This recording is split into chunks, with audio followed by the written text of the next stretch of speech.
বুঝতে পেরে গেছে, বুঝতে পেরে গেছে ফ্ল্যাশ জ্বলছে।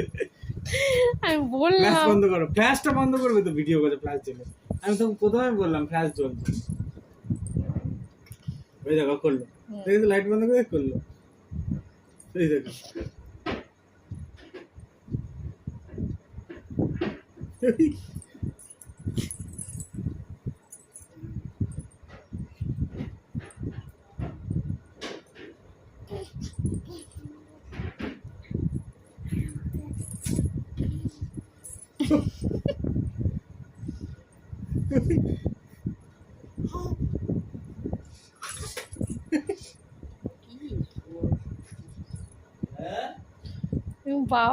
বাবাকে দিচ্ছে, বাবা যত মাথা, এ যত মাথা তুলে বসছে তত ওর চুলের মুঠি ধরে নিচে নামিয়ে নিচ্ছে।